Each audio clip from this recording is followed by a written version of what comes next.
ऐसी खिचड़ी बना दी है ना भैया, सहज की। प्रियंका, जब हाँ कोई भैया। जब कुछ सहजी ऐसा कर रहे होते हैं ना, किसी ऐसे ही पॉलिटिशियन को पकड़कर उसकी मान मनोवल मतलब मान मनोवल कर रहे होते हैं, तो पता है मेरे अंदर कैसा लगता है? मुझे ऐसा लगता है, एक बहुत खराब बात बोलने वाला हूँ, बहुत खराब, बुरा मत मानना प्लीज।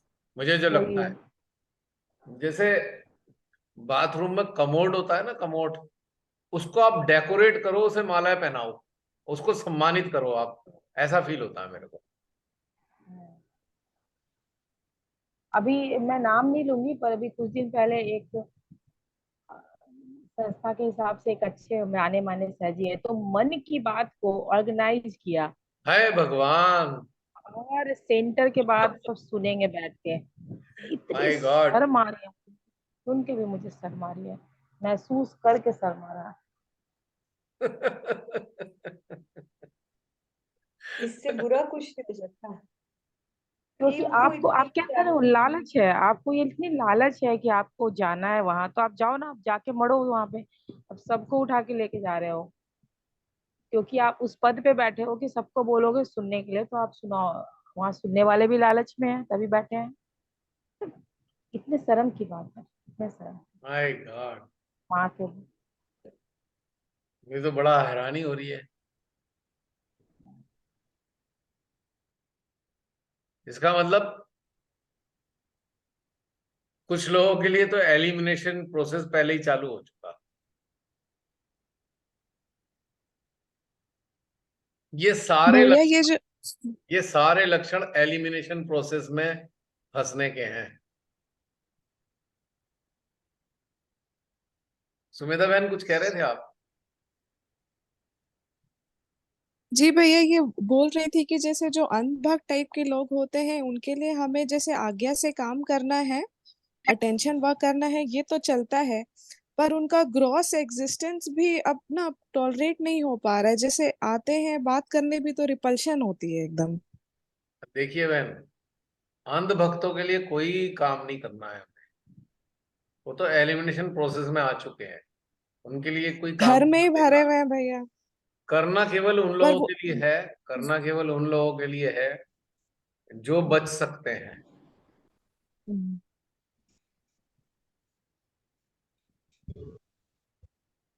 मान लीजिए आपने एंटीबायोटिक डाल दी किसी की बॉडी में, तो बैक्टीरिया को बचाओगे कैसे? अब ये तो ऐसे हो गया, बैक्टीरिया को बचाने वाली बात हो गई। बचाने का तो सोच भी नहीं रहे भैया, उनपे तो आज्ञा के लेवल से अटैक ही होता है। पर ग्रॉस एग्जिस्टेंस भी बिल्कुल ना एकदम टॉलरेट नहीं हो पा रहा है। वो तो होगा ही नहीं, हो ही नहीं सकता। अब कुछ कर नहीं सकते, स्वीकार करना होगा।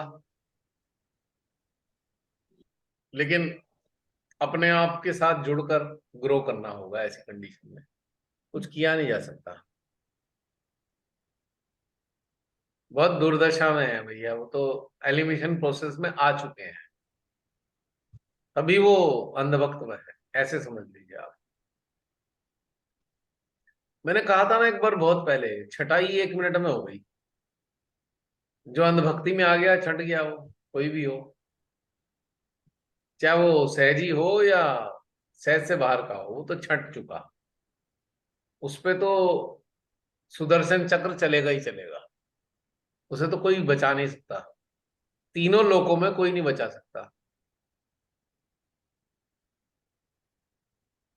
क्योंकि जो मानवता के विरोध में है लोग, उनके साथ कोई खड़ा हुआ है, तो कैसे बचोगे आप? बताओ, कौन सी शक्तियां बचाएंगी आप? और आप मुंह से श्री माता जी का नाम ले रहे हो, कम से कम उसका तो लिहाज करो। वो भी नहीं, खत्म हो गया तो फिर क्या करें, कुछ नहीं कर सकते।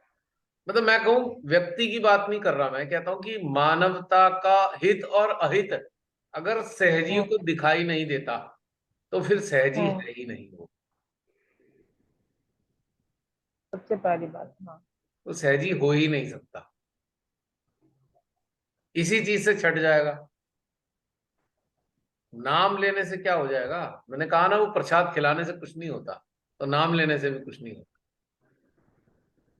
मानवता के अहित में खड़े हुए लोग, अहित में जो लोग हैं उनके साथ अगर आप खड़े हो तो कितना ही माँ का नाम ले लो, उससे कुछ अच्छा थोड़ी हो जाएगा। अब राम का नाम तो यूं भी लिया जाता है, राम नाम सत्य है, लिया जाता है ना राम का नाम। सत्य बोलो मुक्त है। अब राम के तो नाम लेने के फिर तौर तरीके भी अलग अलग है ना। अब ठीक है, श्री माता ये कोई नाम ले रहा है तो बस वो वही वाला हो गया काम।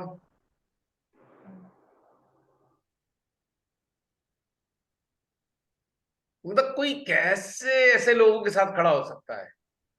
कैसे? मेरे तो आज तक यही समझ में नहीं आता कि कोई जागृति के पथ पर चलने वाला इंसान अमानवीय लोगों के साथ कैसे खड़ा हो सकता है?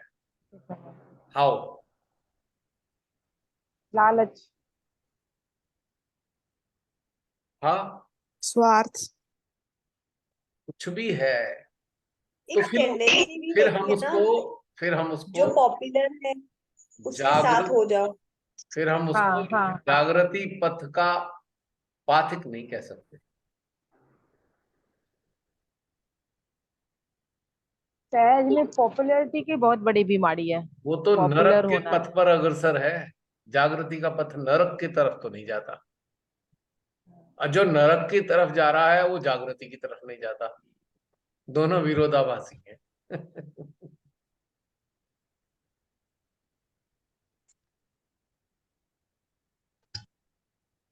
आंतरिक यात्रा में आपका कोई सगा नहीं होता। जो तथाकथित सगे हैं वो सगे नहीं होते आपके, निश्चित रूप से। हाँ, सांसारिक स्तर पे आपको मिले हैं तो आपका एक ही काम है कि आप अपने प्रकाश में प्रकाशित रहें, बस इसके अलावा कुछ करने की जरूरत नहीं। आपको ये चिंता नहीं करनी है कि आपके जो नजदीकी भगवान ने दिए हैं वो प्रकाशित होंगे या नहीं होंगे, प्रकाशित हो रहे हैं या नहीं हो रहे हैं। You should not be worried about. आपको तो केवल अपने प्रकाशित बने रहने की ही चिंता करनी है, बस, और कोई काम नहीं है। और आपको उनके लिए कार्य करना है जो प्रकाशित होना चाहते हैं। अब वो चाहे वो घर के हों या बाहर के हों, यहाँ पे हम भेद नहीं कर सकते। अगर घर का भी कोई है और प्रकाशित होने को लालायित है तो आप उसकी मदद कर सकते हो। फिर हम उसे घर का मानकर नहीं कर सकते, यहाँ हमें डिटैच होना पड़ेगा। अगर आप डिटैच नहीं होंगे तो आपका प्रकाश उसके भीतर में नहीं जाएगा।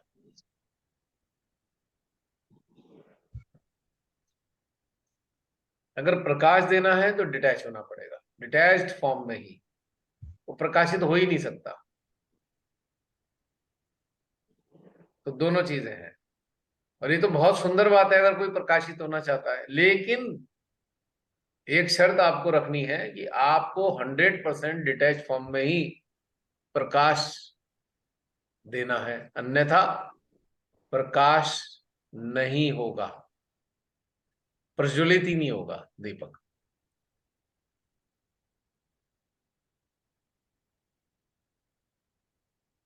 मतलब यहां पे आके थोड़ी सी बारीकियां हैं, वो समझनी जरूरी है।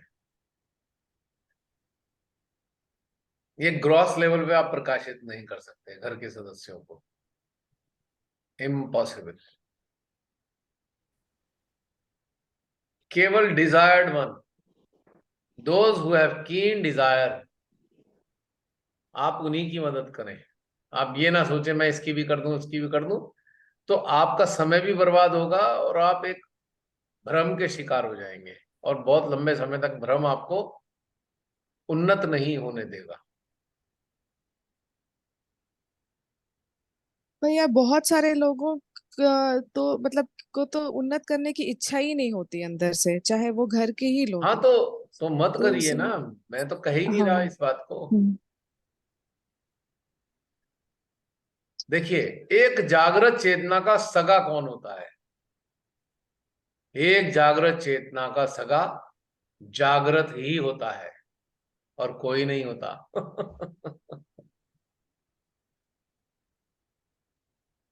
पर पर ये सोचकर हमें, इस भाव को रखकर हम घृणा नहीं कर सकते ऐसे लोगों से जो जागृत नहीं है। वी कैन नॉट हेट, और ना ही अपने कर्तव्यों से विमुख हो सकते हैं कि हम कहें भाई घर के सदस्य जो है हमारे जागृत नहीं है, तो हम अपने कर्तव्यों से विमुख नहीं रह सकते। अगर हम अपने कर्तव्यों से विमुख होना चाहते हैं तो कहीं ना कहीं हम गलती करते हैं। क्योंकि परमात्मा ने अगर हमें किसी भी सदस्य से जोड़ा है तो कुछ सोच के ही जोड़ा होगा।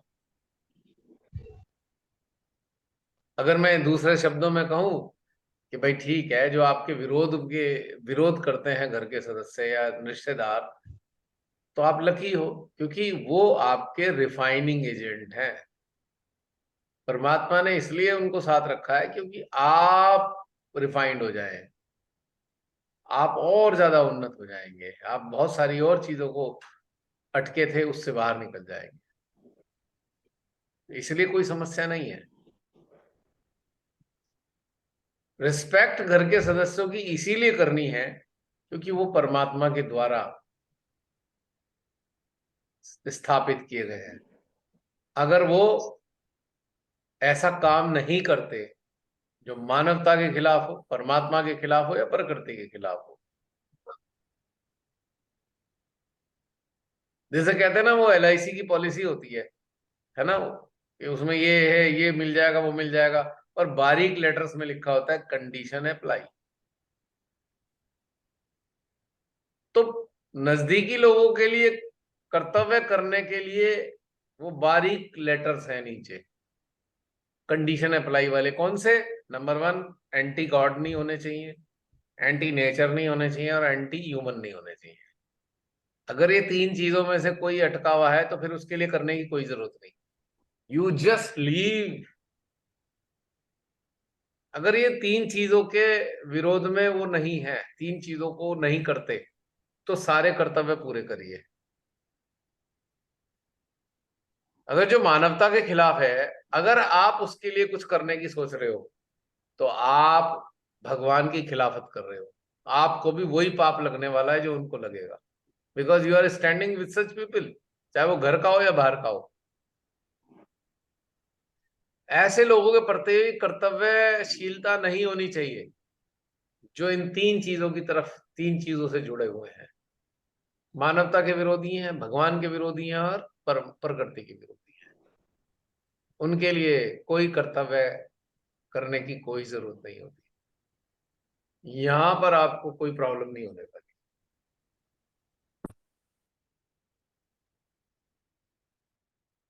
बाकी सारी चीज ठीक, फिर कर्तव्य निभाने चाहिए। 3 चीजों को छोड़कर कर्तव्य निभा लेने चाहिए।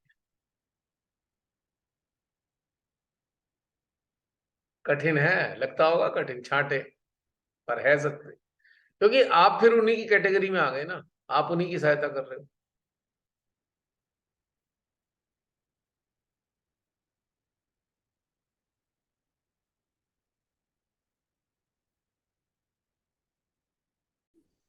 जय श्री माता जी भैया। जय श्री माता जी। पुनः एक बार सभी को रेडी, माता जी भैया। कनेक्टेड हो? हाँ जी जी भैया। जरा कनेक्टिविटी चेक कीजिए सब लोग, सहस्त्रार हार्ट की। बिना कनेक्टिविटी के बात बनेगी नहीं।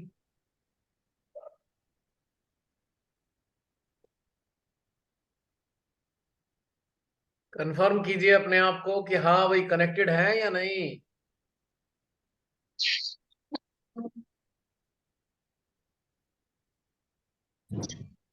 हो सकता है हम में से कनेक्टेड कुछ है लोगों भैया। को ये गलतफहमी हो जाए कि बातचीत ही तो होती है, मेडिटेशन थोड़ी होता है? हो सकती है ना कुछ गलतफहमी। है ठीक ठाक, कनेक्शन ठीक है? बिल्कुल। हाँ जी भैया, बिल्कुल ठीक। चलो, अगर ठीक है तो बताओ क्या क्या हो रहा है।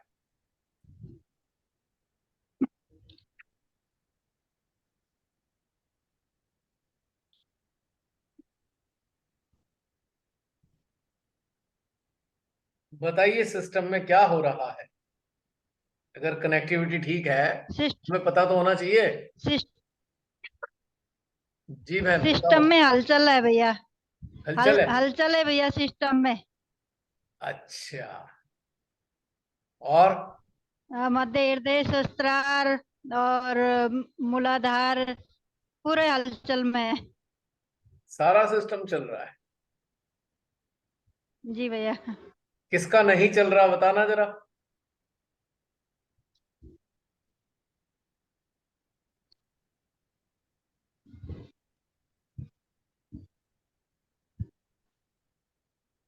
जब से आपने लॉगिन किया है उससे पहले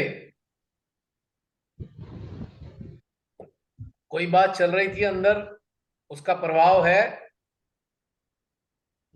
नहीं, कुछ भी नहीं है। हाँ, आपका नहीं है, बाकी सब भी बताओ, कंफर्म करो आप। कोई प्रभाव है उनका? नहीं। क्योंकि नहीं। प्रभाव अगर रहेगा तो मजा नहीं आएगा। एक्चुअल में अगर कनेक्टिविटी नहीं है और हमारे पे किसी ना किसी चीज का प्रभाव है, तो बस हम एक स्पेक्टेटर्स की तरह होते हैं, दर्शकों की तरह होते हैं, कलेक्टिव में शामिल नहीं होते। और कलेक्टिव में तो शामिल होना है, दर्शक नहीं होना है। तो ये कंफर्म करना आवश्यक है। बहुत से लोग सहज में स्थापित हैं काफी सालों से, और जब वो श्रीमती के सामने बैठते हैं बस बैठ जाते हैं, दुखी मन से बैठ जाएंगे, है ना। कुछ चीजें चल रही होंगी, एक झंझट चल रहा होगा अंदर, ये हो गया वो हो गया, ये मिलेगा वो मिलेगा, फालतू सारी चीजें चल रही होंगी, और श्रीमाता के सामने बैठे होंगे और सोच रहे होंगे माँ ये जो चल रहा है या जो कुछ है ठीक हो जाए। कुछ ठीक नहीं होने वाला, गारंटी से बता रहा हूं। श्रीमाता जी से कुछ मिलेगा भी नहीं, कुछ प्राप्त नहीं होगा माँ के फोटो के सामने बैठने से, यदि ये सब कचरा चल रहा होगा अंदर। क्योंकि हमारा सिस्टम बंद है। अगर ये कचरा चल रहा है तो आज्ञा चक्र के दरवाजे बंद हैं, और जब ये बंद है तो भीतर में कुछ आएगा क्या? माँ का प्रेम कैसे आएगा?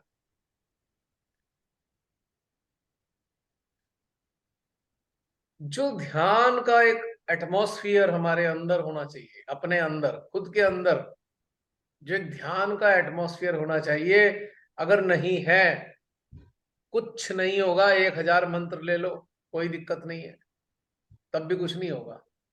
सारे कर्म कांड कर डालो, तब भी कुछ नहीं होगा। ये सोच लो हमने इतना अचीव कर लिया उतना अचीव कर लिया, तब भी कुछ नहीं होगा। क्योंकि ये सारा सिस्टम जो है, ये सारा जो अचरा कचरा है, इससे कुछ लाभ नहीं होता। और दूसरी बात, मेडिटेशन संसारिक चीजों के लिए नहीं है। ये बात अच्छे से अपने अंदर उतार लेनी चाहिए। हाँ, स्वयं को आनंदित रखने के लिए जरूर है। और जो ये आनंद है, ये किन्हीं समस्याओं के खत्म होने से आने वाला नहीं है। हम में से बहुत से लोग ऐसे सोचते हैं, प्रतीक्षा करते हैं, अरे ये समस्याएं खत्म हो जाएं तो आनंद आ जाएगा। अफसोस, बिल्कुल ऐसा नहीं होने वाला। क्योंकि आनंद यदि आना है तो इन समस्याओं के चलते भी आना चाहिए, वरना इनके बाद आनंद आने की कोई उम्मीद नहीं है। आनंद तो आशाओं और अपेक्षाओं से परे का घटनाक्रम है, परे, बियॉन्ड। सुख दुख से परे की स्थिति है। ये किन्हीं समस्याओं के अंत की प्रतीक्षा के उपरांत प्राप्त होने वाला पारितोषक नहीं है। ये तो आज अभी इसी क्षण का घटनाक्रम है जो हम सोच रहे हैं कि बाद में आनंद आएगा। कोई आनंद वानंद नहीं आने वाला, भ्रम मात्र है ऐसा सोचना। बहुत से हमारे सहजी 10-10 साल से प्रतीक्षा कर रहे हैं, माँ ये समस्या खत्म हो जाए तो मैं ऐसा कर लूं, ये अचड़ा पचड़ा खत्म हो तो फिर मैं ये प्राप्त कर लूं, मैं ऐसा ध्यान में उतरूं, मैं वहां जाऊं यहां जाऊं, ये झंझट खत्म हो जाए तो। सॉरी, कुछ नहीं होगा ऐसा। क्योंकि क्योंकि हमारी मनोदशा अगर आज वाली है तो बाद में भी कुछ नहीं होने वाला, पक्का। तो इस बात को अच्छे से समझना चाहिए। आनंद लेना है तो अभी आज इन्हीं वर्तमान परिस्थितियों में ही आनंद का आनंद लेना होगा। आनंद जो है एफडी के ब्याज जैसा नहीं है कि आपने आज एफडी जब बनवाई और उसके बाद उस पर ब्याज के रूप में आनंद प्राप्त हो जाए। ये तो आज की और अभी की कमाई जैसा है। अगर आज ले लिया तो ले लिया, वरना आगे नहीं मिलेगा, पक्का। आज की परिस्थितियों में कल आनंद नहीं मिलने वाला। कल की परिस्थितियों में कल का आनंद मिलेगा, पर आज की परिस्थिति में आज का आनंद कल नहीं मिलने वाला। तो क्यों इस इंतजार में समय खराब करे और आज के आनंद को बेकार कर दें हम। तो अपने नजरिए को थोड़ा बदलना होगा, अपनी दृष्टि को थोड़ा परिवर्तित करना होगा, ताकि आज का आनंद तो हमें मिल ही जाए।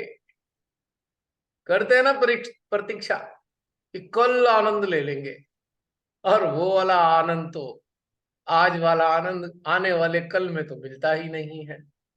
किसी को मिला हो तो मुझे बताना, मिला हो तो बताओ।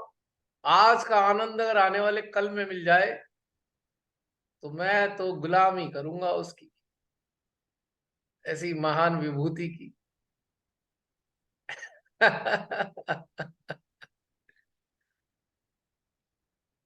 और एक बात और इंटरेस्टिंग है, ध्यान हमें वर्तमान का मजा लेना सिखाता है। भविष्य काल अच्छा होगा या नहीं होगा इसकी कोई गारंटी नहीं देता।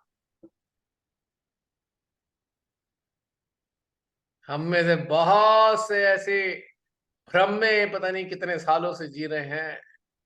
एक अच्छा समय आएगा तब सब कुछ ठीक हो जाएगा। आ सकता है वो समय, तो श्योर शॉट है। एक समय ऐसा है जो 100% श्योर है, अवश्य आएगा, वो अच्छा समय होगा। किंतु प्रॉब्लम ये है कि उस अच्छे समय में हमारी मनोदशा अच्छी होगी कि नहीं होगी, ये नहीं पता। कौन सा है वो अच्छा समय जो 100% आना है, बता सकता है कोई? मृत्यु। यस।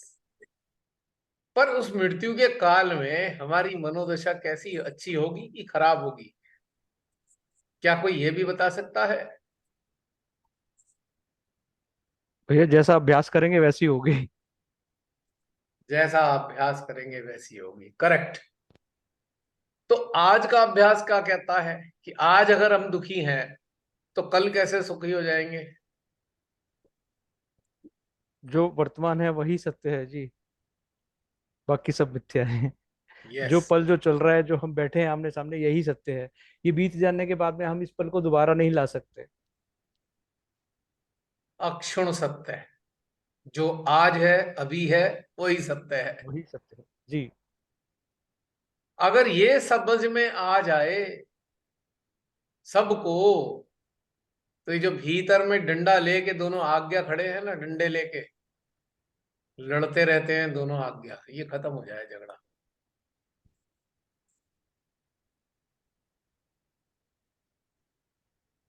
ये मानसिक स्तर पे तो समझ में आता है, क्या आंतरिक रूप से समझ में आया है हम में से किसी को? आ रहा है समझ में क्या?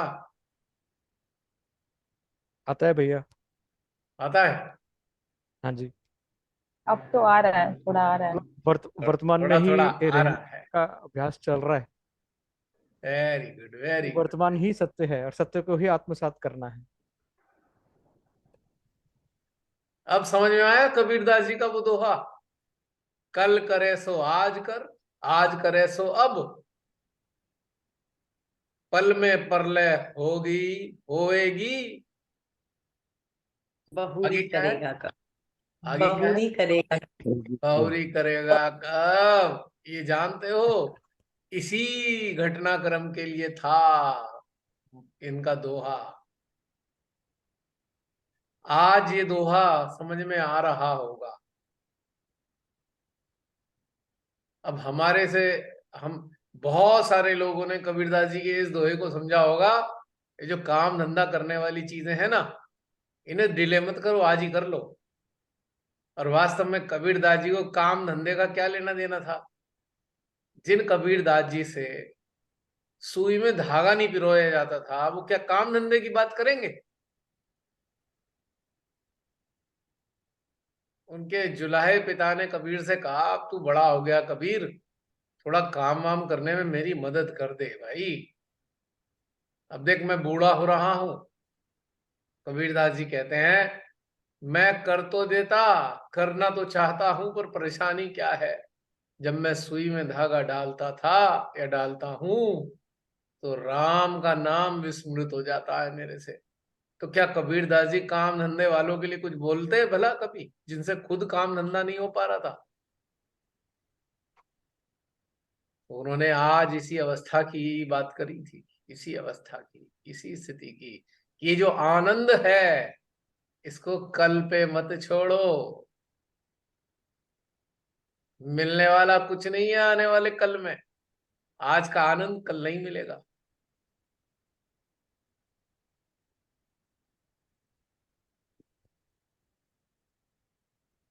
एक बड़ी इंटरेस्टिंग सी बात बताता हूं, आप सब लोग व्यवहारिक जीवन में अपनाते जरूर होंगे। सहज में जुड़ने से पहले भी कभी कभी जागरण वागरण पता नहीं कहाँ कहाँ गए होंगे, धार्मिक अनुष्ठानों में गए होंगे, पूजाओं में गए होंगे, और प्रसाद भी मिलता था। प्रसाद लिया है ना, प्रसाद मिल गया, चलो भाई जागरण हुआ प्रसाद ले लो, कथा हो गई प्रसाद ले लो, ऐसा हुआ। और सहज में भी आके, सहज में कोई पूजा हुई प्रसाद ले लो, प्रसाद लेते हैं, बहुत से लोग लेते हैं ना। और बहुत से लोग प्रसाद को डबल डबल ले लेते हैं, नहीं नहीं घर में जो मेरे बच्चे हैं या घर में वालों को भी ले दे दो। हाँ ऐसा होता है ना घर में, और लालच हाँ। होता है यार, ये प्रसाद खाएगा ना, माँ का दिया प्रसाद है, इससे कुछ भला हो जाएगा। ईमानदारी से बताओ कि उस प्रसाद से भला हो सकता है घर वालों का? ऑनेस्टी से बताना। ना, नहीं होगा। क्यों? क्यों? भैया भैया, जब नियत ही सही नहीं है तो भला कहाँ से होगा? क्या? इंटेंशन। नियत सही नहीं है तो भला ना कहाँ ना, से होगा? यहाँ नियत की बात नहीं आ रही है। हाँ आ जाओ। क्योंकि वो वो जो प्रसाद है उसी पल के लिए है, वहां पे एग्जैक्टली, जो उपस्थित हैं उसी पल का एग्जैक्टली, है वो। बिल्कुल सही कहा प्रियंका ने, जो उपस्थित हैं उन्हीं के लिए प्रसाद था। उनकी चेतना के मुताबिक, उनकी जो अवस्था थी उनके मुताबिक जो प्राप्त देना था, उसमें वो ऊर्जा परमेश्वरी ने डाल रखी है। चलो खा लो, ये किसी और के लिए नहीं है, हो सकता है दूसरे के लिए गंभीर समस्या खड़ी कर दे। आज वाला वर्तमान में उपस्थित लोगों का प्रसाद किसी दूसरे के लिए कैंसरस हो सकता है। यहाँ कैंसर का मतलब बीमारी से नहीं है मेरा मतलब, यहाँ मेरा मतलब है हानि। ऐसे बहुत बीमारी है ना, ये प्रसाद ले लो, यहाँ बांट दो वहां बांट दो, घर में ले आओ, खास तौर से मेडिटेशन में जो प्रसाद मिलता है, जो सेंटर में कह लो, कहीं भी पूजा में, आप फटाफट जरा लालच करते हैं, घर वाले को, बेटे को खिला दो, बेटी को खिला दो, इसको खिला दो, सहज में नहीं है उन्हें भी खिला दो। अब जो सहज में नहीं है उन्हें खिला दिया तो भैया फिर जो झेलना उनके आज्ञा में जो होगा बवाल, फिर झेलना खूब अच्छे से। उनके सिस्टम में क्या क्या कर देगा वो प्रसाद पता है? नहीं पता। मैं क्षमा चाहूंगा यूट्यूब पे जो ये सब बातें सुन रहे हैं सहजी, और आप में से बहुत सारे लोग ऐसा करते होंगे, आप सोचते होंगे भाई ऐसा क्या मतलब है, ये जो बोल रहे हो गलत सलत बोल रहे हो, माँ का प्रसाद खिला दो तो मुर्दा भी जी जाए। पर हकीकत में जो ये प्रसाद है, इसका पर्पस उन लोगों के लिए है जो उपस्थित थे, उनके चक्रास के मुताबिक जो परमेश्वरी ने ऊर्जा प्रदान की है एक पर्टिकुलर प्रॉब्लम्स के लिए, जैसे कि एक सामूहिकता है, उसमें किसी एक विशेष चक्र का नकारात्मक प्रभाव परमेश्वरी को नजर आया, उन्होंने उस खास चक्र की स्थिति को ठीक करने के लिए प्रसाद के रूप में ऊर्जा दे दी। वो खाने के समान में जाकर प्रसाद बन गया, और वो आपने खुद ना खाकर घर में जाके खिला दिया। ये तो वही बात हो गया कि दवा कैंसर की थी और लीवर के मरीज को खिला दी, तो क्या होगा? क्या होगा? यही वाली गड़बड़ होती है। तो ये क्या, एक सांसारिक लालच, ये हो जाएगा, वो हो जाएगा, वो हो जाएगा। हाँ, एक काम का प्रसाद तो काम करेगा घर के अंदर। माँ के अल्टार के सामने आप कुछ भी रख दो घर के अंदर, तो माँ घर के माहौल के मुताबिक उसमें प्रसाद बना देंगी, वो जो घर के लोगों को चाहिए। फिनिश। अब जो सहज में जाते नहीं है, जो सहजी भी नहीं है, उन्हें भी प्रसाद खिला दो, घर वालों को भी प्रसाद खिला दो, तो क्या होगा? सोच लीजिए। अभी जो बोला ना कि दवाई तो कैंसर की थी, पेट के दर्द वाले को खिला दी, तो क्या होगा? इस प्रकार से जो प्रसाद की वितरण है, बड़ी सूझबूझ की बात होती है। और प्रसाद वैसे इस प्रकार से बांटने के लिए होता भी नहीं है। ये तो वही बात हो गई, साधना कोई कर रहा है और प्रसाद ऐसे इंसान को खिला रहे हो जो साधना से मतलब नहीं जिसका। है कितनी अजीब बात। मान लो सामूहिकता की स्थिति है कि एक नाड़ी पे प्रभाव आ रहा है, सामूहिकता का प्रभाव लेफ्ट नाड़ी का आ रहा है। परमेश्वरी ने देखा भाई लेफ्ट नाड़ी को संतुलित करने के लिए मैं ऐसी ऊर्जा दूं, और वो ऊर्जा, वो जो खाने का सामान रखा गया है, लड्डू हो, चने हो, गुड़ हो, वहां पे प्रसाद के रूप में रखा वाइब्रेट करने के लिए। माँ ने उस मुताबिक वो सारी ऊर्जा वो प्रसाद में भी डाल दी, सिस्टम में डालने के साथ साथ। अब वो लेफ्ट साइड की नाड़ी की बाधा को दूर करने के लिए ऊर्जा डाल दी। बड़ी खुशी से, बड़े हौसले से प्रसाद बचा के ले गए, और अपनी जो राइट साइड वाले बाधा वाले घर के लोग थे उन्हें खिला दिया। हो गया ना उधम अंदर। दवाई थी लेफ्ट साइड की, खिला दी राइट साइड वालों को, तो क्या होगा? और उनके आज्ञा जो सक्रिय होंगे, उनके सारे नाग जाग जाएंगे आज्ञा के, और किसको डसेंगे? प्रसाद खिलाने वाले को।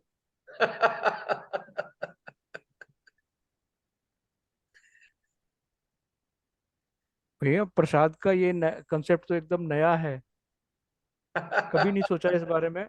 एक्चुअली क्या होता है कि जो सेंटर भी लगता है ना, सेंटर में नए लोग भी आते हैं तो उनको भी गुड़ चने का प्रसाद दिया जाता है। उनमें कौन कैसा है कुछ पता नहीं होता, सब नए लोग होते हैं।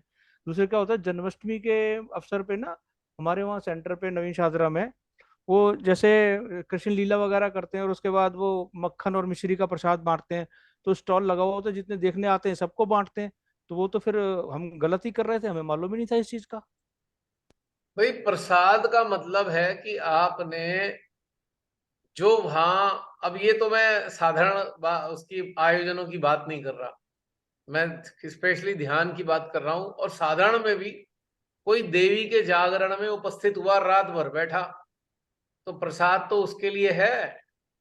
जो आया ही नहीं उसके लिए प्रसाद का क्या मतलब भाई?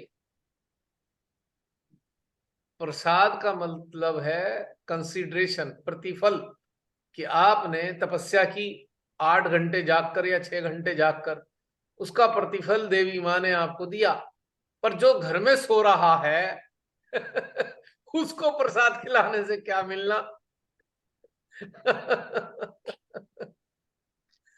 मेरा प्रसाद के बारे मतलब में हम है इस एंगल से सोचते मेरा नहीं है जी मतलब लोग। है कहने का कि प्रसाद में वास्तव में कुछ खास प्रकार की ऊर्जा होती है। इसको ऐसे समझ सकते हैं कि हमारे यंत्रों के मुताबिक जो वहां उपस्थित थे, उनके इंस्ट्रूमेंट के मुताबिक प्रसाद के अंदर कुछ चीज पड़ी हुई है, पर जो घर में बैठे सो रहे हैं उनके इंस्ट्रूमेंट के मुताबिक तो नहीं है वो। हमने तो खिला मारा उन्हें भी, और उसके बाद खुश हो और रहे हैं, वो भगवान जी का आशीर्वाद उन्हें मिल जाएगा। और इसका मूल कारण अटैचमेंट है। है बस इसका मूल कारण अटैचमेंट ही है। छुप भयानक प्रसाद ले अटैचमेंट, आओ, ला दो, वो भयानक ठीक हो अटैचमेंट, जाएगा। भयानक अटैचमेंट। उसके अंदर श्रद्धा भाव ही नहीं है जो कुछ हो सके। हाँ, वो बात अलग है कि आप अलग से खाने का सामान ले जाओ, घर वालों को खिला दो कि लो भाई खाओ, पर वो प्रसाद के रूप में ना हो। अब बहुत सारी जगह समस्याएं आती हैं, लोगों को पता ही नहीं होता समस्याएं क्यों आ रही हैं। बस प्रसाद खिला दो, किसी का भी प्रसाद हो, कोई कोई भी उठाई गिरा बाबा बन के आ गया, उसका भी प्रसाद खिला दो। कोई लुटेरा बाबा का रूप धर के आया हुआ है, उसका भी प्रसाद खिला दो। हैं तो फिर क्या? वो तो अब बच्चों को भी खराब करो, घर के लोगों की भी समस्याएं बढ़े। बेचारे अच्छे भले ठीक ठाक सो रहे थे, आपने सुबह सुबह प्रसाद खिला दिया, उनकी मुसीबत खड़ी हो गई। ये सोचकर ये जो है सुधर जाएंगे। आज तक मैंने अपनी जिंदगी में बिना बिना सद कार्यों के किसी का भला होता तो नहीं देखा मैंने अभी तक। भला केवल उसी का होता है जो सद कार्य करता है। प्रसाद खिलाकर किसी का भला नहीं हो सकता, ये बात सुनिश्चित है।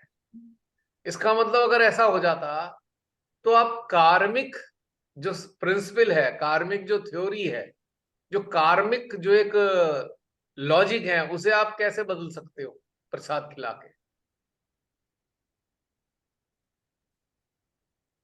अब पूरी जिंदगी दिवाली वाले दिन एक आरती गाते रहे, जो ध्यावे फल पावे, दुख बिन से मन का। यानी कि जो ध्यान करेगा भैया उसी के दुख दूर होंगे, प्रसाद खिलाने से कोई दुख वुख दूर नहीं होने वाले। नहीं तो जब इतनी पुरानी आरती, ये पुरानी आज की आरती है, पता नहीं कितने कितना 100 साल पुरानी आरती होगी, मुझे तो खुद भी नहीं मालूम।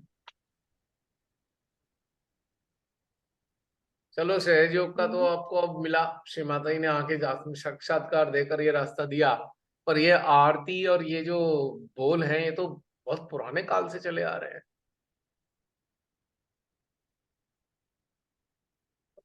अब यही स्थिति ऐसे है कि भाई तुम अच्छा ध्यान कर लो, भला मेरा हो जाएगा। घर के लोग होते हैं ना ऐसे, नहीं नहीं आप हुआ आप जाओगे तो आप भला हमारा भी हो जाएगा, अच्छा हो जाएगा, ऐसे क्या पॉसिबल है? केवल इतना तो हो सकता है, एक अगरबत्ती जली है तो उसकी सुगंधी आ सकती है, पर सुगंधी से दूसरी अगरबत्ती नहीं जल सकती।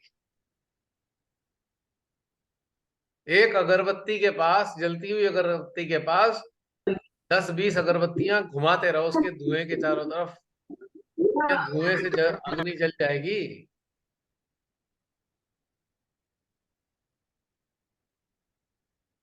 ऐसा ही नहीं होता कल्याण किसी का। ये लालच बड़ा बुरा है, पता नहीं कब छूटेगा।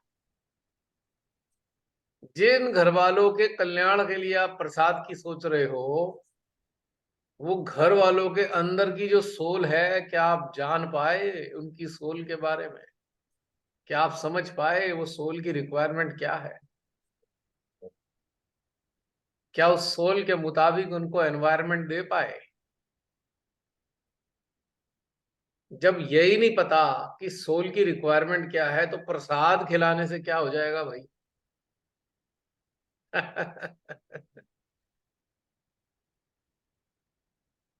अब जन्माष्टमी का चक्कर चल रहा था ना 2-3 दिन से सबके यहाँ, तो प्रसाद ही प्रसाद हो रहा था जगह जगह। तो मैंने कहा चलो प्रसाद की महत्व की बातें हो जाए थोड़ी सी। अभी अभी अंदर आया, जब ये खोला था तब कुछ नहीं था। जब ये खोला था कंप्यूटर तब कुछ नहीं था। जब मैंने यहाँ पे लॉग इन किया तब भी कुछ नहीं था। जब आपके सामने आके मैंने बैकग्राउंड बदली तब भी कुछ नहीं था। सडनली ये प्रसाद अंदर से आया। तो क्या आप तक ये प्रसाद पहुंच पा रहा है? बिल्कुल पहुंच पा रहा है जी। भैया थोड़ा सा भंडारे के बारे में और प्रकाश डालिए। भंडारा जो होता है उसके उसका क्या सीन होता है? जिसको देखो वही भंडारा करने लगता है। पूरी सब्जी, आलू की सब्जी, वो भंडारा चल रहा है जी। तो वो भी ईमानदारी प्रसाद का ही से, रूप होता है क्या? मैंने आज तक भंडारा नहीं किया तो मुझे वास्तव में मालूम नहीं। लेकिन किसी भंडारा करने वाले से पूछना उसके कान में कि भाई बता भंडारे से क्या होने वाला है, क्या क्यों कर रहे हो तुम भंडारा, वो बता देगा। मैंने कभी नहीं किया। पता नहीं जी, मुझे तो कोई कॉन्सेप्ट समझ में नहीं आया जी भंडारे का आज तक। देखो, न मैंने किया और ना कभी मुझे खाया। मुझे एक सरल सा कॉन्सेप्ट समझ में आया भंडारे का। भंडारा बेसिकली ऐसे लोगों के लिए किया जाता है जो बड़ी मुश्किल से सूखी रोटी जुटा पाते हैं अपने जीवन में, बहुत मुश्किल से। तो चलो भाई, आज चलो पूरी कचौरी का भी स्वाद चख लें, जहां तक मुझे समझ में आता है। और वैसे भंडारे का मकसद था जो भूखा है उसको खाना खिला दो। उसका मतलब भंडारे का सिद्ध होना था कि भूखे को रोटी खिला दो। पर हमारे यहाँ के भंडारे देखता हूं तो मुझे तो हैरानी होती है। ये भंडारे हैं कि शादी का आयोजन है। ले, पास्ता भी होगा, मैक्रोनी भी होगी, चाउमीन भी होगा, और पता नहीं क्या क्या होगा भाई, भगवान ही जाने। इतने सारे स्टॉल लगे होंगे, ये भंडारे का हाल है। और भंडारे में खाने वाले जो होंगे, गरीब लोग तो मुझे पता नहीं चलते कहाँ है गरीब खाने वाले। लेकिन ये देखता हूँ जो बड़े बड़े धन्ना सेठ हैं वो जरूर खा रहे होते हैं भंडारों में। तभी मुझे हंसी आती है, भाई भंडारा किस लिए लगाया? भाई टेस्ट चेंज करने के लिए भंडारा लगाते हैं सारे मिलके कि भाई आज दावत हो जाए, चलो भंडारा कर लेते हैं। वास्तव में भंडारे का मकसद तो भूखे लोगों को खाना बांटने का था, या एक ऐसे तबके का जिसने कभी पूरी कचौरी नहीं देखी कि चलो भाई तुम भी पूरी जिंदगी ये सोचते रहे होगे भाई सूखी रोटी है हमारी किस्मत में, चलो भगवान जी ने भंडारा खिलवा दिया। पहली चीज। दूसरी चीज, अगर भंडारे करने वाले के दिमाग में अगर ये चल रहा है कि तू 2 लाख रुपए खर्च कर भंडारे में, तेरे को 5 लाख मिल जाएंगे, ओ भंडारा फिर जीरो हो गया, नश्वल हो गया टोटल। जिस भंडारे में एक लालच छुपा है उससे कोई फायदा नहीं। और एक तीसरी बात यह है कि भंडारे की, कि भंडारा भयंकर कंजूस जो लोग हैं उन्हें जरूर करना चाहिए। भयानक रूप से जो कंजूस लोग हैं जो 10-10 पैसे नहीं खर्च करते, उन्हें समय समय पे भंडारे जरूर करने चाहिए। क्योंकि वो पैसा समेट के रखे हैं, और जो धन की प्रवृत्ति है वो गतिज है। धन चलता रहता है। अब कंजूस लोग उसे पकड़ के बैठ जाते हैं। तो उनकी कंजूसी को खत्म करने के लिए भंडारे की आवश्यकता है, जिससे उनका पैसा इकट्ठा हुआ हुआ आगे मार्केट में भी चला जाए। एक सर्कुलेशन होगा ना पैसे का, भंडारे में खर्चा होता है। लेकिन बाई चांस, बाई मिस्टेक किसी ने सोच लिया तू लाख रुपए खर्च कर 2 लाख मिलेंगे तेरे को, फिर तो भंडारा निष्फल हो गया, उसमें कुछ नहीं रखा।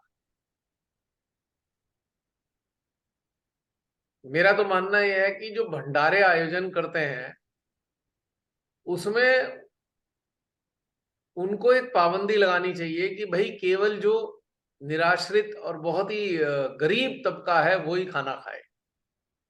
अब यहाँ तो सारे कूदे होते हैं, भंडारे में टेस्ट ले लेके खा रहे होते हैं। ये बात समझ में नहीं आई। ये खाने वालों को भी समझना चाहिए कि भाई भंडारा किस लिए है। फिर इसका भंडारे का नाम बदल दो ना, दावत रख दो।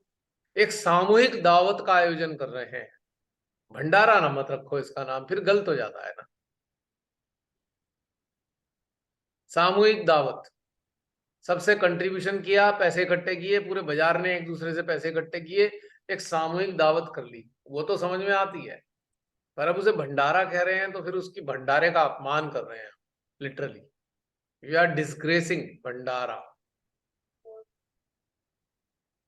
तो ये वाली बात भी समझनी चाहिए, जरूरी है ये।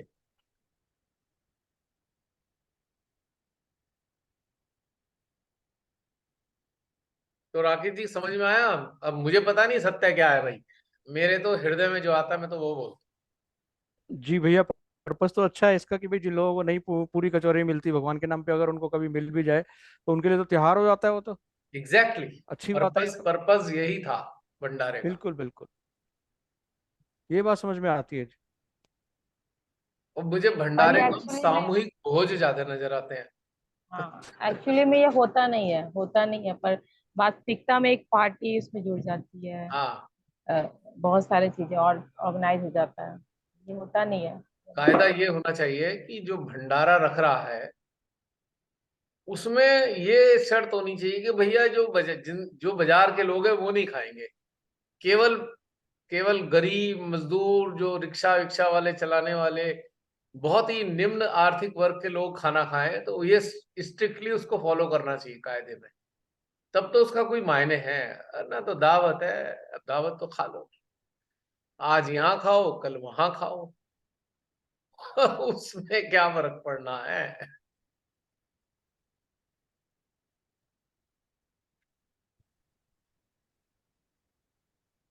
तो जो प्रसाद मिलता है, अब ये सामूहिकता में प्रसाद मिल रहा है, मिल रहा है प्रसाद। बिल्कुल मिल रहा है, कनेक्टिविटी बनी हुई है, आपस में इंटरेक्शन हो रहा है, इससे बढ़िया कलेक्टिविटी और क्या होगी। हाँ, ऊर्जा कनेक्टिविटी रूपी विद प्रसाद। कलेक्टिविटी। अब इस प्रसाद को आप अपने घर वालों को देने चाहो कि वो जुड़े तो है नहीं, पर प्रसाद दे दो, तो नुकसान हो जाएगा, वो तो अच्छा उनकी खासा समझ में ही नुकसान। नहीं आने का हो क्या रहा है। नहीं, नुकसान होगा। एनर्जी लेवल, जो एनर्जी लेवल है वो कुछ का कुछ अंदर घटित होगा, फिर उनके, फिर आप परेशान हो जाओगे। आज्ञा चक्र अति सक्रिय हो जाते हैं बिना अभ्यास वाले के। ये ऊर्जा हानिकारक हो जाती है, बहुत हानिकारक, बहुत ज्यादा। इसीलिए श्री माता जी ने कहा था ना, जो सहज के हवन आदि हो उनमें एकदम से नए लोगों को मत लाओ। जिनका सिस्टम खुला नहीं है, शस्त्रार नहीं खुला है, उसको नहीं लाओ पूजा, और उसमें उसको हानि हो जाएगी। सामूहिक ऊर्जा जो होती है वो ऐसे लोगों को बहुत हानि पहुंचा देती है जो अभ्यासी नहीं है, जिनका इससे ध्यान से कोई लेना देना नहीं है। बहुत नुकसान होता है, हद से ज्यादा नुकसान होता है। लेकिन ये लालच जो होता है, अब आप एक बात देखिए कि परिवार के सदस्यों की कल्याण की सोचनी है, नो डाउट, सोचिए, बिल्कुल सोचनी चाहिए। लेकिन किस स्तर पे सोचें उनका कल्याण? जिस स्तर पे वो स्टैंड करते हैं। ये नहीं कि अब उन्हें देना तो था तांबा और आपने पकड़ा दिया हीरा, तो क्या हालत होगी बताइए जरा। मान लीजिए आपका बच्चा है, उसे टूर पे जाना है और टूर का खर्चा 1,000 रुपए का है। 1,000 रुपए आप दे दोगे, ठीक है। पता लगा आपने दी थी 20,000, बेटा कुछ भी खर्च कर, तो अब हो गया बच्चे का नाश। बिना उसकी सामर्थ्य के उसने 20,000 खर्च कर डाले, और उसके बाद क्या हुआ, उसने वो पैसे पता नहीं कहाँ कहाँ उल्टे सीधी जगह पे लगा दिए, और फिर उसे व्यसन होने लगे, आदतें पड़ गई। बाद में माँ बाप कह रहे हैं भाई बच्चा हमारा खराब हो गया। तो भाई खराब करने वाले तो आप ही हो। किसने खराब किया? आपने ही तो खराब किया। 1000 देने थे, 20,000 दे दिए उसको। वो तो शान दिखाने के लिए पता नहीं क्या क्या करेगा बच्चों के बीच में। अब वो शान दिखाएगा तो नुकसान क्या होगा? जिनके माँ बाप ने एक ही 1000 रुपए दिए हैं या 500 रुपए दिए हैं, उन बच्चों को इन्फिनिटी कॉम्प्लेक्स होएगा, आपके बच्चे को सुपरिटी कॉम्प्लेक्स होएगा। तो दोनों ही बच्चे खराब हो गए, दोनों तरीके के बच्चों पे बुरा असर पड़ रहा है। तीसरा, बच्चे को पैसे की वैल्यू समझ में नहीं आएगी तो हानि हो जाएगी। तो ये जो चीज है ये बहुत हानिकारक होती है।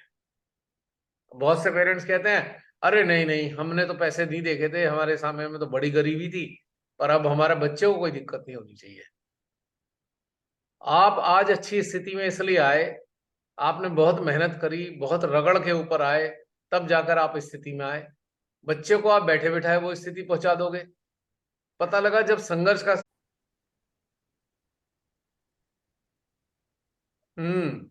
सडनली नेट चला गया, जो ऑप्टिक फाइबर वाला है वो नेट चला गया सडनली, तो मोबाइल तो कनेक्ट हो गया क्योंकि इंडिपेंडेंट है वो, अच्छा। और ये वाईफाई के सहारे चल रहा था, तो ये ठप हो गया। इसी चीज से एक चीज समझ लो, अगर कभी भी जा सकते अगर डिपेंडेंट हो गए तो गायब हो हो जाएगी गया ऐसी तो लाइट। हैं। एडिक्ट हो गया है। बहुत से लोग ऐसा सोचते हैं ना कि अरे ये करा देगा वो करा देगा, तो भैया गड़बड़ है। अब उसका नेटवर्क चला गया तो वो आपको कहाँ से देगा? अपने अपने नेटवर्क के साथ जुड़ो। अपना अपना नेटवर्क स्टेब्लिश करो, बहुत जरूरी है। अब ये मोबाइल का इंडिपेंडेंट नेटवर्क था वो चल गया इस पे, अब जो वाईफाई वाला था वो चला गया नेटवर्क, पता नहीं कोई एरर आ गई होगी उसमें। भैया एक और प्रश्न है। जी। अ, जैसे जो अंधभक्त है उनका तो पता है हमारी कोई रिस्पॉन्सिबिलिटी नहीं है, हमारा उनसे कोई लेना देना भी नहीं है। हम्म। पर कुछ लोग होते हैं जिनका अपना कभी कोई ओपिनियन ही नहीं होता है। वो अनभक्त के साथ रहेंगे, उनसे इन्फ्लुएंस हो जाएंगे, उनकी हाँ में हाँ मिलाएंगे। जो मतलब कुछ जागृत जैसे लोग रहेंगे उनके साथ रहेंगे तो उनकी हाँ में हाँ मिलाएंगे। तो ऐसे ऐसे लोगों का क्या करना है? ऐसे लोगों की कहावत तो एक ही है ना, गेहूं के साथ घुन भी पिसता है। क्या कर सकते हैं? हम्म, पिसेंगे। Nobody can hmm, help. मुझे ऐसे लगा, जैसे जब मैं सुमेधा की बात सुन रही थी तो ऐसा लगा, भाई विवेक तो ईश्वर ने उनको भी दिया है ना, एलिजिबल तो उनको भी बनाया, अब वो यूज नहीं करे तो गलती तो है हम्म, ही है उनकी। तो मतलब ये जो हम्म, एक्सक्यूजेज होते हैं ना, ये सारे एक्सक्यूजेज हैं, फ्रैंकली स्पीकिंग। अब ऐसे लोगों को सामाजिक तौर से आप बहिष्कार नहीं करेंगे, और आप उनके साथ भी तो नहीं खड़े हो सकते ना। हम्म, ठीक है, आप अपने पक्ष में मानवता के नाते आप कुछ कर सकते हैं, जो anti nature, anti God, anti human नहीं है। आप उनके नाते, मानवता के नाते जो कर सकते हैं कर सकते हैं, कोई दिक्कत नहीं। पर आप उनकी मदद कैसे करेंगे जो खुद ही अपने आप को, जो खुद ही मुसीबत में डालने को तैयार बैठे हैं? अब अच्छा बुरा का अगर समझ नहीं है कि कौन, भाई ये समझ तो हम्म, जानवरों को भी होती है। कुत्ते देखो आप, कुत्ते गलत लोगों पे कितना भौंकते हैं, और जो सही होता है उस पर बिल्कुल नहीं भौंकते। मैंने आपको बताया ना, कई हम्म, यहाँ पे घर में आया करते थे मेडिटेशन के लिए बहुत से सहजी, तो मेरे डॉग नहीं भौंकते थे उनपे। जो पहली बार भी कभी आता था तब भी नहीं भौंकता था ये। आश्चर्य की बात देखो। मतलब डॉग को एक बात तो है कि हम कहेंगे भाई डॉग से तो कोई एक बार मिल लेगा घर में, वो सोचता है घर का सदस्य है तो इसलिए नहीं भौंकता। पर जो पहली बार आया है सहजी, उस पर भी कभी नहीं भौंका उसने, बाकी में भौंकेगा। तो कुत्तों को भी ये समझ है कि भाई ये सही है ये गलत है, तो भाई इंसान को समझ क्यों नहीं आ रही? इसका मतलब समझ तो आ रही है, पर वो चाह नहीं रहा समझना, क्योंकि उसके ऊपर कंडीशनिंग हम्म, हावी है, उसके अंदर कोई ग्रीड हावी है, कोई कंडीशनिंग और ग्रीड हावी है, इसलिए वो समझना नहीं चाह रहा। अब कई बार अंधभक्तों को भी समझ में तो आता होगा भाई गलत तो बहुत हो रहा है, पर क्या करें, कंडीशन है। मान भी तो नहीं सकते ना। मान नहीं सकते, वहां इज्जत का प्रश्न आ जाती है। अगर मान लिया तो बेइज्जती हो जाएगी बहुत। इन हम लोगों ने गलत का साथ दिया, ये वाला नहीं मानेंगे ना। हाँ, तो अब हमारे प्रधान सेवक जी जिस दिन मुस्लिम लोगों की तारीफ कर देते हैं किसी चुनावी सभा में, तो मैं सोचता हूँ चलो वो तो अपना उद्देश्य हल कर रहे हैं, अंधभक्तों का क्या होता होगा। वो तो कट्टर दुश्मनाई उन्होंने मुस्लिम लोगों से डाल ली। अब उनका नेता जो है तारीफ करके आ रहा है। अभी आजकल वो पसवाना मुस्लिमों की बड़ी तारीफ चल रही है। और यहाँ तो बिल्कुल कट्टर भ- हो गए, हम तो मुस्लिमों के खिलाफ हो गए। तो अब वो जो अंधभक्त हैं बेचारे, उनकी दुर्दशा बहुत बुरी होती है। वो तो कहीं के नहीं रहे। न्यूज एंकर्स का भी तो यही होता है। हाँ, अब बेचारे मैंने कहीं। देखा है, जब महात्मा गांधी के लिए भी वो पूरा बोल कर देता है, बाहर भी जाके उनका नाम ले लिया, तो इनकी बुरी हालत होती है। तो आप तो गांधी को कह रहे हो कि है इन्होंने कुछ किया ही नहीं, वो जाके कुछ और बोल रहा है। सोचो भैया उनकी ऐसे ऐसे लोग। उनकी दुर्दशा का कल्पना करो जरा। 70 साल का इंसान ये बोल रहा है कि हमारे देश से मुस्लिमों को मार के भगा देना है। तो मैंने बोला आपके जीते जी तो हो नहीं पाएगा, और मर के अगले जन्म में आप मुस्लिम बन गए तब मैं तो कह रहा हूँ बस भाई, बुरा लग जाता है।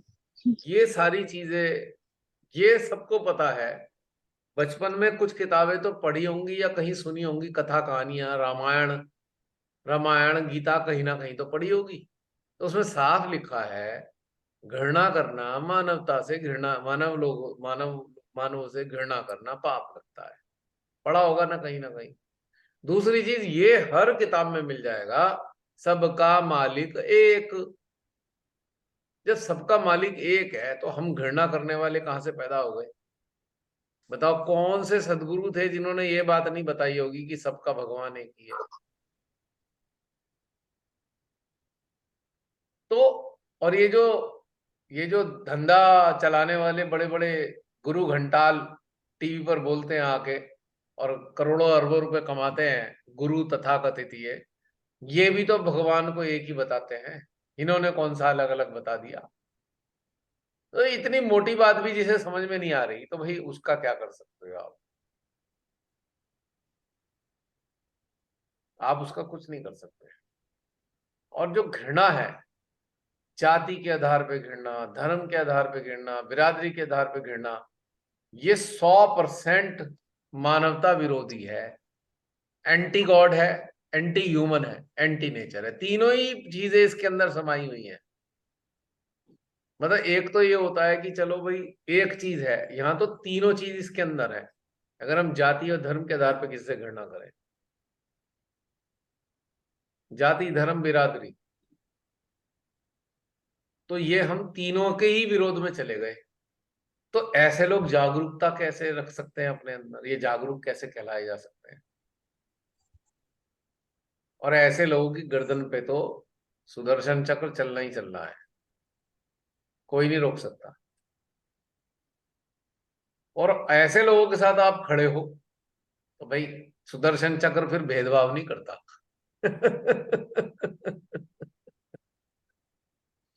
सुदर्शन चक्र को भेदभाव नहीं आता।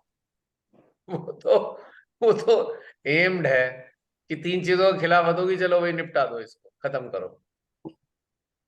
सुदर्शन चक्र का तो एक ही कार्य है।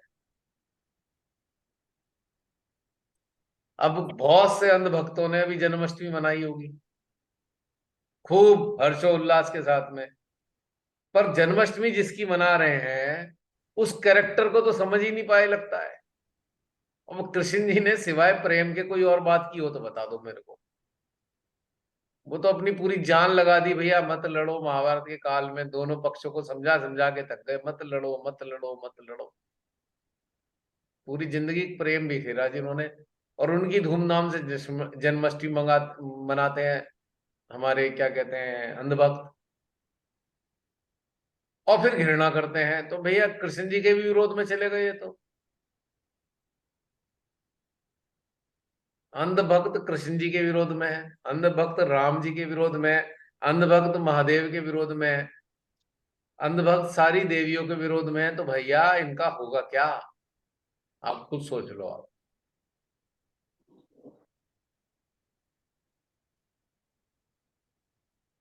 और आप उनके साथ खड़े हो, आप उनको सहयोग करने में लग रहे हो, तो फिर आपका भी क्या होना है बता दो, खुद ही समझ में आ जाएगा। ठीक है, आपकी मजबूरी है, आपके घर का कोई अंधभक्त है, तो आप बस एक चीज तक करो ना, मानवता के लिहाज तक आप बस कर दो कि ये मानव है, इसकी जो कुछ आवश्यकताएं मेरे से पूर्ति होती हैं, पर आप उसके साथ खड़े नहीं हो सकते ना। भाई हमारी जो जागृति है मानवता की, वो तो ऐसी जागृति है ना, कोई बहुत दुष्ट भी अगर मर रहा होगा और उसे प्यास लगी होगी तो हम उसे मरते हुए को पानी पिला ही देंगे। यहाँ तो हम उससे कुछ नहीं कहेंगे ना कि तुझे पानी नहीं दे, तू दुष्ट है। सच्ची बता रहा हूँ, नहीं, हम नहीं रुक सकते, अगर वो खाना मांगे खाना भी देंगे, पर उसके साथ तो नहीं खड़े।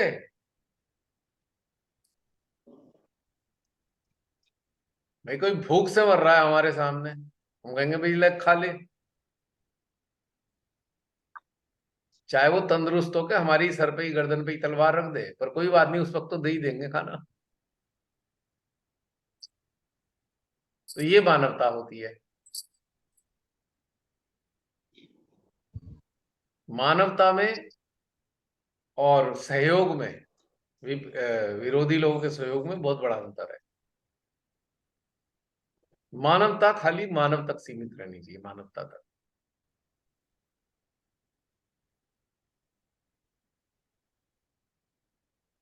ये अब बहुत सारे प्रश्न गंभीर होते होंगे बहुत से लोगों के सामने, यार कैसे करें, ये तो बहुत ही इंसानों के खिलाफ करने वाले के साथ खड़ा है, एक गंभीर समस्या आ जाती है, बहुत नजदीक भी है। तो बस सीमित वहां तक हो जाइए, बस, इसके अलावा फिर कुछ नहीं।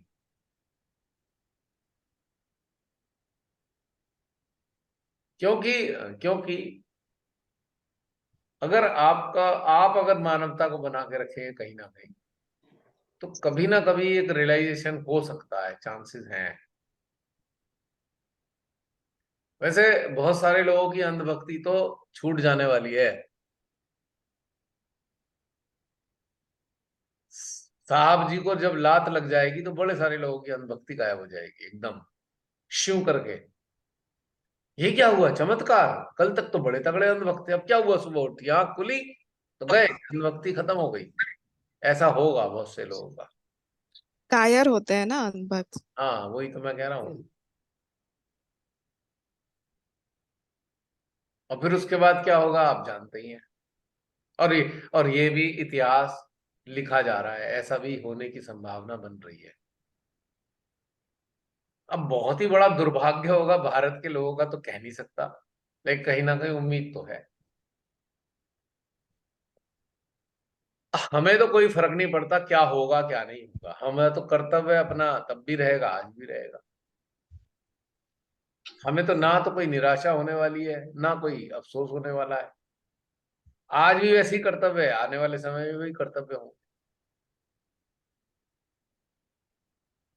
आज ये वाला है, कल को कोई दूसरा इस हरकत है, दूसरी पार्टी का कोई ऐसी हरकत है कर, फिर उसके लिए वही काम करेंगे जो इस वाले के लिए कर रहे हैं। इस मामले में तो हम किसी के सगे हो नहीं सकते, हमें किसी पार्टी वार्टी से लेना देना थोड़ी है। हमें तो इन तीन चीजों से लेना देना है, चाहे देश का हो या विदेश का हो, हमारे लिए सब एक ही बराबर है। तो ये बहुत सारी चीजें हैं जो हमें अंदर से उतारनी है। मैं थोड़ा सा रिपीट कर लूंगा, वो स्थिति, परिस्थिति, हालात, इन सब से जागृति का कोई लेना देना नहीं है। जागृति इन पर आश्रित नहीं होती, न जागृति के ये आधार बनते हैं। हाँ, जागृति को इनसे ऊर्जा मिल सकती है, अगर समझदार, अगर आप जागरूक हैं तो इन सारी चीजों से आपको ऊर्जा मिल सकती है, मतलब प्रेरणा, इंस्पिरेशन। लेकिन ये सारी बातें मतलब की नहीं है। हमारी ये परिस्थिति है जी, हम ये नहीं कर पा रहे, हमारी वो परिस्थिति है, हम ये सब यूजलेस है। ये तो सब एक्सक्यूजेस के अलावा और कुछ भी नहीं। मैं फिर वही कहूंगा, जो कण कण में उपलब्ध है, जो हमारे भीतर में है, उनसे जुड़ने से रोक कौन रहा है? दाव कौन रोक रहा है? जो हमारे ही अंदर है, उनसे ही हम जुड़ना नहीं चाहते। और उनसे जुड़ने के बीच में कोई तीसरा आदमी कैसे आ सकता है बीच में? मुझे तो ये समझ में नहीं आता। इसको हम कहते हैं बहानेबाजी। और इसके अलावा कोई शब्द नहीं है मेरे पास। अच्छा, ये वाले एक्सक्यूजेस से होगा क्या? मतलब मैं मान लो एक एक्सक्यूज दे दूं, नहीं नहीं वो ना ऐसे नहीं, ऐसे ऐसे। भाई ये तो हो जाता है कि आज ये प्रोग्राम है, मान लो करना है, अचानक कोई ऐसा घटना हो गई तो आपने कहा भाई जसलीन इसे पोस्टपोन कर दो, आगे कर दो, ये तो बात समझ में आती है, कोई घटना हो गई। पर अगर मेरी अंदर की ग्रोथ कोई रोक रहा है तो मेरे ये समझ नहीं आ रही मैं किसका नाम लूंगा। कौन रोक रहा है मेरी अंदर की ग्रोथ को? मैं ही हूं। अंदरूनी रूप से उन्नत कौन नहीं होने दे रहा? मैं खुद नहीं होने दे रहा अपने आप को उन्नत। कोई तीसरा इंसान तो है नहीं, कोई दूसरा तो है नहीं मेरी ग्रोथ को रोकने वाला। ये वाली बहानेबाजी नहीं होनी चाहिए, ठीक नहीं है ये। क्यों? मेरे को यहाँ पे एक चीज ना कोरिलेट करनी है। मतलब जो लोग प्रोफेशनल्स होते हैं ना, उनको पता है उनके काम में लेम एक्सक्यूजेस नहीं चलेंगे। हमने ये असाइनमेंट टाइम पे पूरा इसलिए नहीं किया क्योंकि ये चीज हो गई। आपको करना ही है, देर इज नो चांस। वैसे ही सिंसियरिटी अगर हम अपने इस लाइफ के लिए रखें कि हमें ग्रो करके आगे ही बढ़ना है, तो ही काम बनेगा। अब यहाँ पे वो अप्रोच ही बदलनी है सभी को। अब इस वाली ग्रोथ में आपका कोई रिश्तेदार नहीं, आपका कोई घर परिवार का सदस्य नहीं, आपका कोई दोस्त नहीं जो आपके बीच में आ रहा है, आप ही हो जो आपके बीच में आ रहे हो। आंतरिक रूप से कौन है? ठीक है, ये माना जा सकता है जी, आपको कहीं जाना था, जाने नहीं दिया घर के लोगों ने, ठीक है।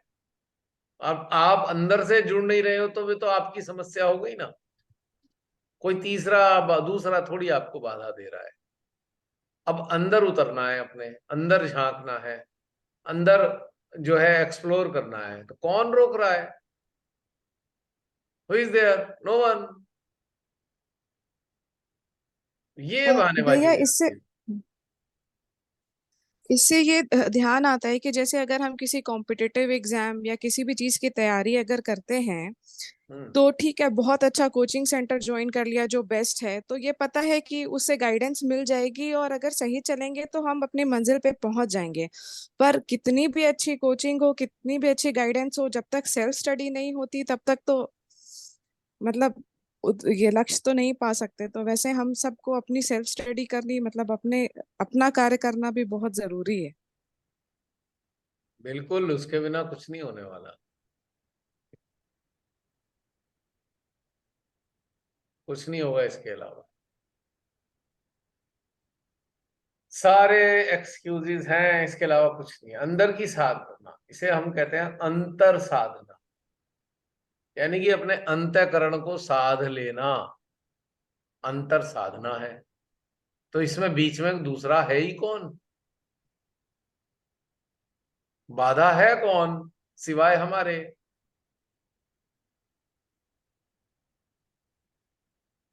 जैसे हमारे से अभी जी कुछ पता लगा लोग अपने ऐसे सदस्यों के नाम लिख लिख के जूता पट्टी करने लगते हैं।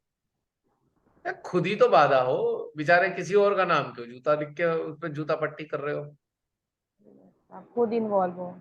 हैं? और क्या?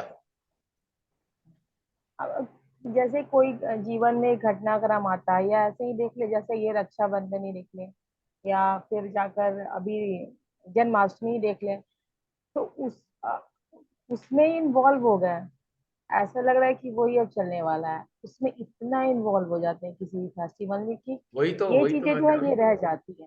हाँ, वो इन्वॉल्वमेंट से बचना इतना अच्छा लगता है। मुझे वही अचीवमेंट समझ में आती है कि हो तो रहा है सब कुछ, पर मैं इन्वॉल्व नहीं हूँ।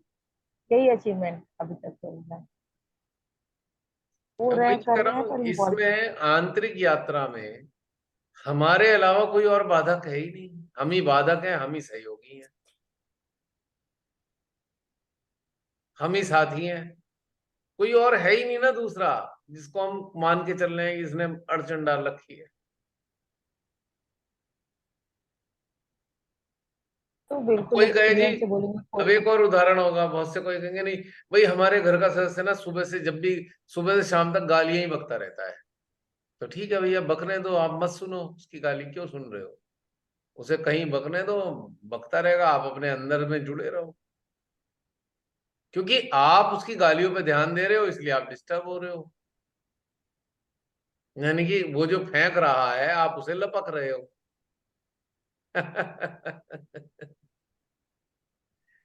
भाई अगर गाली लपकोगे नहीं तो गाली लगेगी कैसे?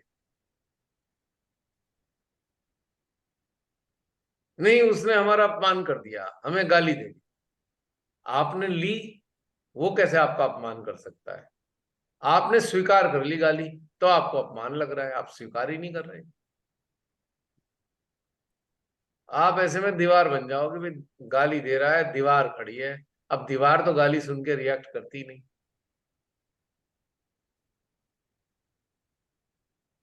आप पास मत जाओ। मतलब हम खुद ही सोचेंगे भाई हम जो है ऐसा मिल जाए, हमें वातावरण ऐसा मिल जाए। क्यों सोच रहे हैं हमें अच्छा वातावरण मिल जाए? Why we want good atmosphere. जैसा मिल रहा है उसे स्वीकार करके उसी में अपनी साधना को निखारो। मैंने कहा ना कि जो विपरीत परिस्थितियां होती हैं उसमें ज्यादा निखार आता है, उन्नत होने के ज्यादा चांसेस हैं।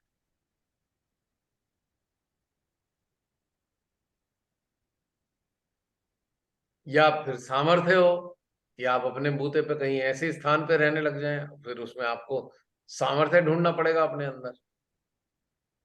नहीं, फिर वो आपको एक रास्ता निकालना है कि ठीक है हमें तो यहाँ रहना ही नहीं, हम कहीं और जाकर रह लेंगे, हम अकेले रह लेंगे। फिर या इतनी हिम्मत करें, और ये हिम्मत नहीं कर पा रहे हैं या समझ नहीं पा रहे, तो फिर ठीक है, अंदर से सरोकार खत्म कर लो, किसी की बुरी बातें भी बुरी नहीं लगती। जब हम कंसर्न्ड होते हैं तभी चीज बुरी लग रही है, क्योंकि हमें कहीं ना कहीं अपेक्षाएं हैं।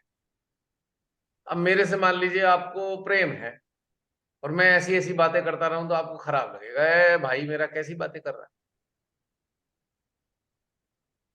प्रेम वो दूसरा वाला प्रेम, यानी कि मोह वाला। ये मेरी मेरी आपने एक इमेज ऐसे बना दी, मैं बहुत अच्छी बातें करता हूँ, आपने इमेज बना के रख ली, उस इमेज से अटैच हो गए, और मैंने कोई ऐसे बात बोली जो उस इमेज को सूट नहीं कर रही, तो आपको दुख लग जाएगा। लगेगा नहीं लगेगा दुख? अब नहीं लगेगा। और वैसे तो एक अच्छी बात है कि मैंने खुद अपनी इमेज ऐसी बनाई है कि जो सारी खराब बातें हैं वही मैं बोलता हूँ, तो मेरे को तो कोई तकलीफ, मेरे से आपको तकलीफ होगी नहीं, इतने दिन से आप झेल रहे हो सारी बातें। नहीं, ये इसने तो ऐसी करेले कोई का जूस, वो होता है ना करेले का जूस से, अच्छा होता है ना, हाँ। हम लोग पक्के हो गए एकदम। प्यूरिफाई हो जाएंगे। अब हम लोग एकदम स्ट्रांग हो गए बॉर्नवीटा खा खा के। वो क्या है कि वो कहते हैं ना, चोर की दाढ़ी में तिनका। मैं बस तिनका पकड़ लेता हूँ, वही प्रॉब्लम है, वही कष्ट का कारण है। अच्छा है ना, तो निकल तो जाएगा, ये तो बहुत अच्छी बात है। चुभेगा ना, तो मैं सोचता हूँ चलो ये निकाल दो, ये चुभने से परेशानी ना हो जाए। तो ये अब ठीक अंतिम था, 1 मिनट रह गया है। सभी को जय श्री माता जी। ठीक जरा चिंतन कीजिएगा, बहुत सारी जय बातें श्री हुई हैं आज। चिंतन करेंगे तो बहुत कुछ पाएंगे।